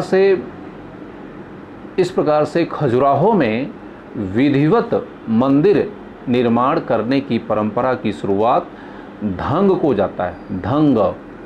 धंग का जो टाइमिंग है वह 950 से 1002 के बीच में मानी जाती है, और इसके बाद गंड और इसके बाद विद्याधर। तो संपूर्ण मंदिरों के अगर विस्तार को देखा जाए कि किसके द्वारा बनाया गया, तो सबसे पहले यशोवर्मन, इसके बाद धंग, इसके बाद फिर गंड और इसके बाद फिर विद्याधर। विद्याधर आपको पता है, विद्याधर का सामना ही मुग़ल दिल्ली से के मुस्लिम शासकों से उसका हुआ था। तो यह काल विद्याधर का जो टाइम माना जाता है वह अंतिम टाइम जो है माना जाता है। तो खजुराहो में जो मंदिर निर्माण करने की परंपरा पहली शुरुआत करने का श्रेय यशोवर्मन को जाता है। यशोवर्मन ने विष्णु मंदिर का निर्माण किया, इसके बाद धंग, इसके बाद गंड और इसके बाद विद्याधर। तो यह करीब 150 साल का जो पीरियड है, यानी जो मंदिरों का निर्माण किया गया, खजुराहो के मंदिरों का निर्माण किया गया, वह 150 साल के पीरियड में किया गया। हालांकि मंदिरों की संख्या तो 85, जो विद्वानों के अनुसार 85 मानते हैं। कुल मंदिर जो बनाए गए वह 85 मंदिर बनाए गए, लेकिन आज के समय में 25 मंदिर के आसपास ही पूरी तरीके से सुरक्षित हैं। बाकी मंदिर जो हुए या तो गिर गए, या तो समाप्त हो गए, या तो किसी कारण से उनका अस्तित्व आज हमारे बीच में नहीं है। तो खजुराहो में मंदिर निर्माण करने की जो परंपराएं हैं कब और किसके द्वारा शुरू की गई, इसको मैं बता चुका हूँ। यशोवर्मन, धंग, गंड और विद्याधर, इनको मंदिर निर्माण करने का श्रेय जाता है। कुल 85 करीब 85 मंदिर बनाए गए। कुछ लोग 86 भी बताते हैं, लेकिन 85 के बाद बीच में सहमति है। तो 85 मंदिर बनाए गए यहाँ पर। आज 25 मंदिर विद्यमान हैं, और ज़्यादातर जो चंदेल शासक रहे हैं वह शैव मत को मानने वाले रहे हैं। इसीलिए जितने भी मंदिर आज 25 मंदिर प्राप्त होते हैं, उन मंदिरों में शैव मंदिरों की संख्या सबसे ज़्यादा मानी जाती है। तो this is the very important. और अब हम आपको आगे ले चलते हैं कि खजुराहो मंदिरों का एक सामान्य परिचय के बारे में, एक जनरल इंट्रोडक्शन के बारे में मैं आपको बता रहा हूँ कि जनरल इंट्रोडक्शन इन मंदिरों का क्या है। ठीक है, खजुराहो के जो मंदिर हैं वह मध्य प्रदेश के छतरपुर ज़िले में स्थित हैं। That is very important. Madhya Pradesh के छतरपुर ज़िले में स्थित हैं। और यहाँ पर मैंने बताया कि यहाँ पर वास्तुकला और मूर्तिकला का क्लाइमैक्स दिखाई देता है। वास्तुकला और मूर्तिकला का यहाँ क्लाइमैक्स दिखाई देता है। तो इस हिसाब से यह अपने आप में बहुत ही महत्वपूर्ण है। 9वीं शताब्दी से लेकर के 12वीं शताब्दी के बीच में यहाँ पर संपूर्ण मंदिरों का निर्माण किया गया। अभी मैंने बताया आपको, कुल यहाँ पर जो मंदिर बनाए गए उनकी संख्या 85 मानी जाती है, 85 मानी जाती है, जिसमें से 25 मंदिर आज की तारीख में यहाँ पर विद्यमान है। अगला फैक्ट जो कि बहुत इम्पोर्टेंट है, यहाँ जो मंदिर बनाए गए उसका संबंध शैव मत से है, वैष्णव मत से है, शाक्त मत से है और जैन धर्म से है। यह बहुत इंपॉर्टेंट है कि जो खजुराहो के मंदिर बनाए गए उनका संबंध किन किन धर्मों से है या किन किन सेक्ट से है, संप्रदायों से है। तो मैं आपको बताया कि खजुराहो के जो मंदिर बनाए गए उनका संबंध शैव से भी, यानी शैव के भी मंदिर बनाए गए, वैष्णव के भी मंदिर बनाए गए, शाक्त संप्रदाय होता है, आपको पता ही होगा, तो शाक्त से भी मंदिर बनाए गए और जैन धर्म के भी मंदिर बनाए गए। तो जैन मंदिरों के भी ऊपर जो है आपको भिन्न भिन्न जैन मंदिरों के ऊपर भी हिंदू धर्म से संबंधित मूर्तियों को यहाँ पर स्थापित किया गया है। आपको पता है कि प्राचीन काल में हिंदू धर्म, बौद्ध धर्म, जैन धर्म, इन तीनों के बीच में किसी प्रकार का कोई डिफ्रेंसिएशन नहीं था। एक ही जगह पर, एक ही मंदिर में जैन धर्म की भी मूर्तियाँ प्राप्त होती हैं, बौद्ध धर्म की भी प्राप्त होती हैं और हिंदू धर्म के देवी देवताओं की भी प्रतिमाएँ प्राप्त होती हैं। उसी प्रकार से खजुराहो में भी जैन धर्म से संबंधित अनेक मंदिर प्राप्त होते हैं। उन मंदिरों के ऊपर जैन धर्म के तीर्थंकरों का भी अंकन किया गया है कि मूर्तियों को स्थापित किया गया है और हिंदू धर्म के देवी देवताओं को भी उन्हीं के साथ में स्थापित किया गया है। अब हम अगली चरण की तरफ बढ़ते हैं कि यहाँ पर इसको 2 प्रकार के पत्थरों का, स्टोन का यूज़ किया गया है। बहुत इंपॉर्टेंट है, ध्यान रखिएगा कि जो खजुराहो के मंदिर हैं उस मंदिर को बनाने में 2 प्रकार के स्टोन का यूज़ किया गया है। पहला है ग्रेनाइट के बने हुए, जो ग्रेनाइट के इसमें यूज़ किया गया, और इसके बाद लाल बलुआ पत्थर का इस्तेमाल किया गया। खजुराहो के मंदिरों को 2 स्टेप में बनाया गया है। 2 स्टेप का मतलब 2 प्रकार के पत्थरों का इसमें इस्तेमाल किया गया है। पहला जो प्रयोग किया गया है ग्रेनाइट का यूज़ किया गया है और बाद के चरणों में लाल बलुआ पत्थर का इस्तेमाल किया गया। आपको पता है कि जो ग्रेनाइट होता है वो बहुत ही हार्ड स्टोन होता है, इस पर किसी प्रकार की प्रतिमा या जो है मंदिर को बनाना बहुत ही मुश्किल है।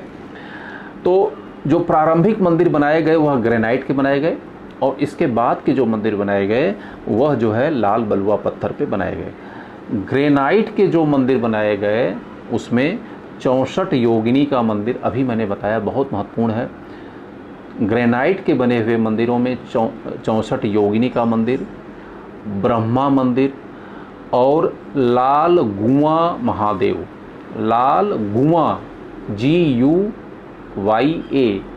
गुआ, लाल गुआ महादेव। यह क्वेश्चन सिविल का क्वेश्चन है। ये जो मैं बता रहा हूँ आपको, यह IAS सिविल के क्वेश्चंस हैं। बहुत डीप क्वेश्चन है लेकिन ये कॉन्सेप्चुअल बेस्ड क्वेश्चन है। तो खजुराहो के जो मंदिर बनाए गए, प्रारंभिक जो मंदिर बनाए गए, कुछ मंदिर बनाए गए, वह आपको ग्रेनाइट के बनाए गए और इसके बाद के जो मंदिर बनाए गए वह रेड सैंडस्टोन के जो मंदिर बनाए गए। तो प्रारंभिक जो ग्रेनाइट के मंदिर बनाए गए उसमें 64 योगिनी का मंदिर है, ब्रह्मा मंदिर है और लाल गुआ महादेव का मंदिर बहुत ही महत्वपूर्ण माना जाता है। अब अगली टॉपिक की तरफ हम लोग बढ़ाते हैं। ये मेरी लास्ट टॉपिक होगी, इसको कवर करने के बाद मैं रैप अप कर दूंगा क्लास के लिए, ठीक है। इसके बाद अगली क्लास में इसको मैं कंक्लूड कर दूंगा। तो खजुराहो के मंदिरों की जो विशेषताएं हैं इसको मैं आपको बताने जा रहा हूँ, ठीक है। खजुराहो के मंदिरों की विशेषताएं, मैं अभी उड़ीसा समाप्त किया हूँ, मैं उड़ीसा समाप्त किया हूँ। तो जब भी आप थोड़ा सा कंपैरेटिव पढ़ते जाइएगा। पहली विशेषता मैं बताऊँ कि उड़ीसा शैली के जो मंदिर हैं उसके चारों तरफ परकोटे बने हुए हैं, परकोटा बना हुआ है, यानी चारों तरफ चारदीवारी बना हुआ है। लेकिन खजुराहो के मंदिर में चारों तरफ चारदीवारी या परकोटे का निर्माण नहीं किया गया है। दूसरा जो अंतर है कि खजुराहो या नागर शैली के, जो खजुराहो स्टाइल के ज़्यादातर मंदिर बने हुए हैं, इन मंदिरों का निर्माण एक बहुत ऊंची चौकी पर किया गया है, यानी बहुत बड़ी फाउंडेशन है और जिसके चारों तरफ सीढ़ियाँ बनी हुई हैं, ठीक है। चारों तरफ बहुत ऊंची सीढ़ियाँ बनी हुई हैं। लेकिन जो उड़ीसा शैली के जो स्टाइल के मंदिर बने हुए हैं उसमें इतनी ऊंची फाउंडेशन हमको देखने को नहीं मिलती है, ज़मीन के बराबर ही उनकी फाउंडेशन हमको देखने को मिलती है। 2 अंतर। तीसरा है कि जो खजुराहो के मंदिर बने हुए हैं वह पंचायतन मंदिर के आधार पर बने हुए हैं, पंचायतन मंदिर के आधार पर बने हुए हैं। इसको मैं अगले लेक्चर में डिस्कस करूंगा कि पंचायतन क्या होता है, पंचायतन मंदिर की विशेषताएं क्या होती हैं और भारत में कहां कहां से पंचायतन स्टाइल के मंदिर पाए गए हैं। यहाँ से क्वेश्चंस हमेशा पूछता है, ठीक है। तो इसको आप लोग ध्यान रखिएगा। तो अगला लेक्चर में हम पंचायतन के बारे में बताएंगे कि पंचायतन स्टाइल क्या होती है, इसकी विशेषताएं क्या होती हैं और पंचायतन स्टाइल के मंदिर पूरे भारत में कहाँ कहाँ से प्राप्त होते हैं। अगला जो अंतर है, अगला जो यहाँ इस स्टाइल की जो विशेषताएं हैं मैं उसको बता रहा हूँ कि जो खजुराहो के स्टाइल के मंदिर बने हुए हैं, गर्भगृह में जब आप जाते हैं किसी मंदिर में तो गर्भगृह के चारों तरफ परिक्रमा करने के लिए स्थान बनाया जाता है। तो यानी गर्भगृह के चारों तरफ परिक्रमा पथ का निर्माण किया गया है। यह खजुराहो के मंदिरों की बहुत ही महत्वपूर्ण विशेषता मानी जाती है। अगली विशेषता मैं आपको बता रहा हूँ। अगली विशेषता ये है कि मंदिरों के बाह्य भागों का, मंदिर का जो मंदिर का जो आउटर स्पेस है और जो इसका विमान है उसके भागों पर बहुत ही अलंकरण किया गया है, डेकोरेशन किया गया है, मूर्तियों को स्थापित किया गया है। ठीक है, और इतनी ज़्यादा मूर्तियों को स्थापित किया गया है कि जो कंदरिया महादेव का जो विश्वविख्यात मंदिर है खजुराहो में, उस पर 650 से ज़्यादा मूर्तियां पाई जाती हैं। 650 से ज़्यादा मूर्तियां खजुराहो के कंदरिया महादेव में प्राप्त होती हैं। इसके बाद उरुश्रृंग, यह बहुत ही तकनीकी शब्द है, बहुत ही तकनीकी शब्द। उरुश्रृंग क्या होता है, यह क्वेश्चन कई एग्ज़ाम में पूछा गया है, लेकिन यह ऐसा क्वेश्चन अगर आप गंभीरता से आप नहीं पढ़े हैं तो आपके सर से ऊपर निकल जाएगा। उरुश्रृंग क्या होता है, उरुश्रृंग के भी बारे में मैं अपने अगले लेक्चर में आपको चर्चा करूँगा। उरुश्रृंग, पंचायतन, ठीक है, यह क्या होता है, ये दोनों ही क्वेश्चन आ चुका है, बहुत ही के बारे में चर्चा करेंगे। अच्छा, ज़्यादातर मंदिरों का जो प्रवेश द्वार है, 99% मंदिरों का प्रवेश द्वार पूरब दिशा में है। यह खजुराहो के मंदिरों की बहुत महत्वपूर्ण विशेषता है, जबकि अन्य जगहों पर ऐसा इसका हमें अपवाद भी देखने को मिलता है। अगली जो विशेषता है, इस मंदिर के सबसे ऊपर आमलक पाया जाता है और आमलक के ऊपर भी स्तूपिका पाई जाती है और स्तूपिका के ऊपर कलश पाया जाता है। यह 3 क्रम है, आमलक, स्तूपिका और कलश। ठीक है, यह क्रम कहीं टूटता नहीं है, यह क्रम कंटिन्यू रहता है। ठीक है, यह क्रम कंटिन्यू रहता है कि जो नागर शैली के जो खजुराहो के मंदिर बने हुए हैं, इन मंदिरों में आमलक बना हुआ है, आमलक के बाद स्तूपिका है और स्तूपिका के ऊपर कलश का निर्माण किया गया है। ठीक है, अच्छा, अब फिर अंतिम जो मैं पॉइंट डिस्कस करने जा रहा हूँ वह स्तंभों के बारे में आपको बताने जा रहा हूँ। स्तंभों के बारे में मैंने चर्चा जो आपको खजुराहो जो आपके उड़ीसा स्टाइल के जो मंदिर हैं उसके भी बारे में मैंने आपको किया कि जो उड़ीसा स्टाइल के जो मंदिर बने हुए हैं, जो उसमें स्तंभों को स्थापित किया गया है, उसका सिर्फ एकमात्र उद्देश्य है कि जो कैरी जो वेट है उस वेट को जो कैरी कर सके, यानी जो भार है उसको जो है उन भारों को कैरी कर सके। और उन स्तंभों में ज़्यादातर जो है कोई डेकोरेशन नहीं किया गया है, कोई बनावट में कोई कलात्मक कृतियों का उसमें प्रयोग नहीं किया गया है। लेकिन और दक्षिण भारत के जो स्तंभ पाए जाते हैं उसमें ज़बरदस्त डेकोरेशन आपको भिन्न भिन्न किस्म प्रकार के स्तंभों की सूचना हमें प्राप्त होती है। विजयनगर के जो स्तंभ प्राप्त हुए मैं बता चुका हूँ, आश्चर्यजनक स्तंभों का वहाँ पर निर्माण किया गया। और लेकिन अब हम आते हैं खजुराहो के जो मंदिरों के जो स्तंभ प्राप्त हुए हैं उसके बारे में। खजुराहो के स्तंभों के ऊपरी भाग पर अगर हम डिस्क्रिप्शन करें, खजुराहो के स्तंभ के जो ऊपरी भाग होते हैं वहाँ पर वामन और शार्दूल की आकृतियों को बैठाया गया है। वामन का मतलब बौना और शार्दूल भी एक इतिहास की कल्पना है, इसके कि चेहरे बहुत विभत्स होते हैं। तो स्तंभों के ऊपर इस प्रकार की खराब मूर्तियों जिनके कि चेहरे अच्छे नहीं होते हैं, इसके बैठाने का क्या कारण था? उसका रीज़न है कि बहुत बड़ी बिल्डिंग आप बनवाते हैं और उस बिल्डिंग के ऊपर एक हांडी टांग देते हैं, एक हंडिया। ठीक है, क्यों? कि उसको नज़र न लगे। तो जो खजुराहो के इतने विश्वविख्यात मंदिर बनाए गए और जब प्रवेश करेंगे तो पहले स्तंभों के ऊपर आपको वामन और शार्दूल के दर्शन होंगे। ठीक है, तो यह मंदिर का एक हिस्सा है। ठीक है ना, वहाँ पर मंदिर में हर चीज़ आप देखने को मिलेगी। तो आपको अच्छे भी लोग दिखाई मिलेंगे और बुरे भी लोग, और मंदिर को नज़र न लगे इसलिए भी वामन और शार्दूल को यहाँ पर स्थापित किया गया है। प्रारंभिक काल के जो गुप्त के मंदिर मैं आपको बताया था, ठीक है, उन मंदिरों की विशेषताओं को बताते हुए मैंने आपसे कहा था कि जब आपको मंदिर बनाए गए मंडप में जो बनाया गया उसके ऊपर गंगा और जमुना की आकृतियों को, भिन्न भिन्न किस्म की आकृतियों को बनाया गया। लेकिन खजुराहो के स्टाइल के जो मंदिर बनाए गए उन मंदिरों में स्तंभों के ऊपर शार्दूल और वामन की आकृतियों का अंकन किया गया है, जो कि अपने आप में बहुत ही आश्चर्यजनक माना जाता है। तो ये करीब 1.5 घंटा की मेरी बहुत लंबी क्लास हो चुकी है और मैं क्लास को रैप अप करता हूँ। और बहुत इम्पॉर्टेंट क्लास है। और खजुराहो स्टाइल का जो बाकी लेक्चर मेरा है वह अगले लेक्चर को वेडनेसडे को 11 बजे से जो होगा। पिछली जो मेरा लेक्चर था आप लोगों ने बहुत पसंद किया, करीब 2000 लोगों ने इसको देखा और उसी लेक्चर को मैंने यूट्यूब पर भी शेयर किया था। यूट्यूब पर भी करीब 200 से अधिक लोगों ने देख चुका है। पूरे दिल्ली से लेकर के तमाम जगहों पर मेरे फ़ोन आए हैं। आप लोगों का काफ़ी उत्साहवर्धन रहा है और तमाम बड़ी कोचिंग के भी मेरे पास फ़ोन आए हैं। उन्होंने कहा कि सर कुछ हमको भी बना के दीजिए। लेकिन अभी मेरा चूँकि ये ओपन सेशन है, आप लोगों के लिए है, फेसबुक पर जा रहा है, ठीक है। ये जो विशेष टाइम चल रहा है कोरोना को लेकर के, तो मेरी योजना थी कि जो क्वालिटी के लेक्चर्स हैं इसका लाभ सबको मिलना चाहिए, चाहे कोई भी हो। तो वो जो मेरी योजना है उस योजना के अनुसार सभी विद्यार्थियों को हित को ध्यान रखते हुए मैंने इस लेक्चर की मैंने प्लानिंग किया है।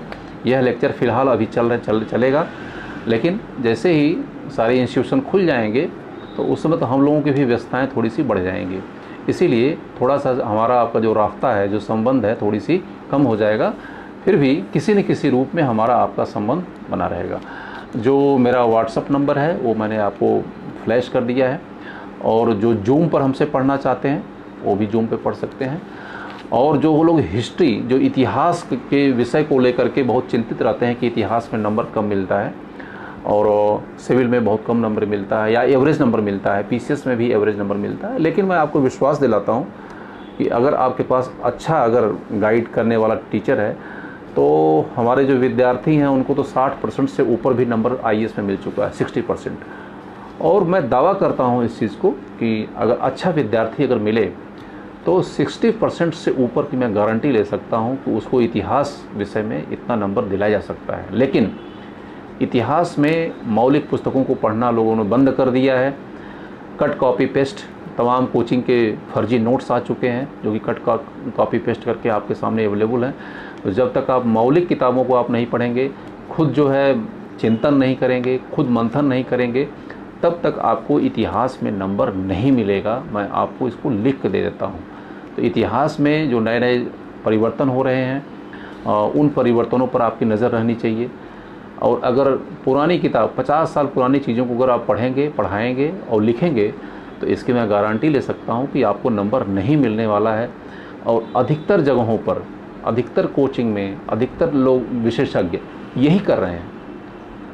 तो विद्यार्थी के बदलने के पहले जो शिक्षक है उसको भी बदलने की ज़रूरत है। दोनों तैयार हों तो फिर एक इतिहास बहुत ही अच्छा विषय है, बहुत ही उपयोगी विषय है। और इतिहास आपको हर फेस में सपोर्ट करता है और इतिहास कभी आपको धोखा नहीं देता, कभी नहीं धोखा दे सकता है। और अगर आपके पास क्षमताएं हैं तो आश्चर्यजनक नंबर आप जो है इतिहास में प्राप्त कर सकते हैं, इसकी मैं आपको गारंटी दे सकता हूं। इसी के साथ मैं अपना लेक्चर समाप्त करता हूं। बहुत बहुत आभार, बहुत बहुत धन्यवाद कि आप लोगों ने हमको इतने पेशेंस से सुना। नमस्कार, जय हिंद।